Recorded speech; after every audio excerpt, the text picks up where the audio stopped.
All right, folks, here's where it gets wild.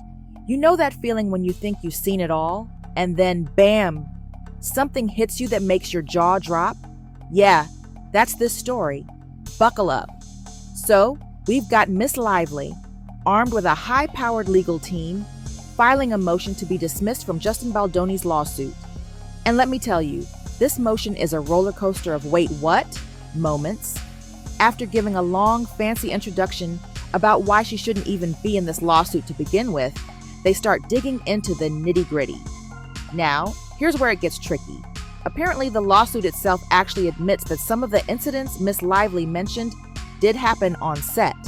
Like, they're not even denying it. They're just trying to spin it as if she's seeing things differently. It's like saying, yeah, the car crashed, but we're not admitting that it hit the wall. Here's the kicker. It's a total he said, she said battle. Realistically, it's going to come down to how the jury interprets both sides. Honestly, I wouldn't be surprised if both of them end up winning some of their claims while also losing a few along the way. But that's not even the craziest part. Just before Christmas, on December 20th, Miss Lively filed a complaint with the California Civil Rights Department. The New York Times picked it up and ran with it, online, in print, and even in video form. Then, out of nowhere, Baldoni slapped the Times with a lawsuit too. Because, why not sue everyone while you're at it? Now, here's where it gets even messier. Wayfair is claiming that Miss Lively leaked that complaint to the media. But get this, even if she did, it's protected by something called the Fair Report Privilege. Basically, it means if you're reporting on something related to a public legal matter, you're shielded from being sued for it. So, Wayfair's argument here is kind of like trying to put toothpaste back in the tube. Good luck with that.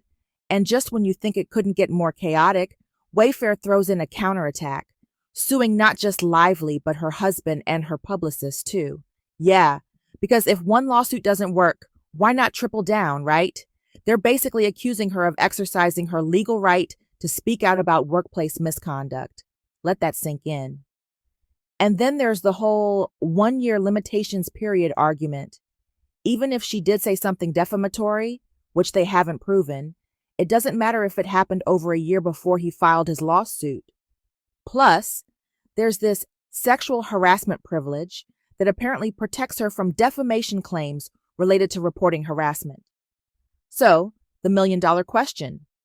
Is this whole circus actually going to get anywhere? Or is the judge just going to toss it out with a massive eye roll? One thing's for sure, this lawsuit is giving off some serious desperation vibes. What do you think? Is it a strategic move or just pure chaos? Let me know in the comments. All right, here's where it gets downright chaotic. And trust me, you're going to want to stick around for this one. So, Miss Lively isn't just sitting back and taking it. Nope, she's pushing for the case to go to trial unless they settle first. The reason? According to her team, it's all about stopping people from using the legal system as a weapon. Basically, there's this section, 47.1, that supposedly protects individuals from being sued just because they spoke out about sexual harassment. But hold up, Baldoni's team is firing back, saying that doesn't apply here. Their whole argument is that her accusations were made without actual malice, meaning she believed what she was saying was true. Plus, since he's a public figure, the standard for defamation is way higher. It's like saying, hey, if you're famous, it's way harder to claim someone ruined your reputation. Makes sense? And then there's the false light claim.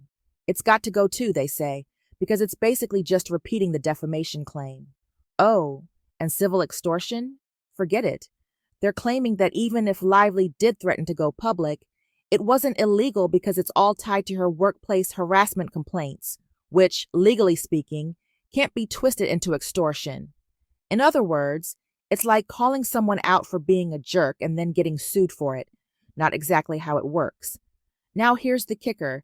Wayfair's party is saying that Miss Lively somehow interfered with his movie deal with Sony and even his rep deal with William Morris. But guess what? They can't even prove that any of those contracts were actually breached or that she did anything to mess them up. Apparently, William Morris even dropped him after some big name pressure. Yeah, you heard that right.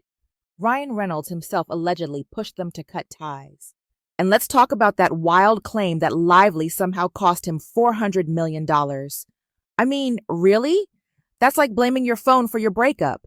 They haven't even tried to explain where that number came from or how they came up with it. It's almost as if they just threw a dart at a dollar sign and went with it. In the end, her team is saying that all of his claims should be thrown out with prejudice, which means he can't just come back and try again with a different angle.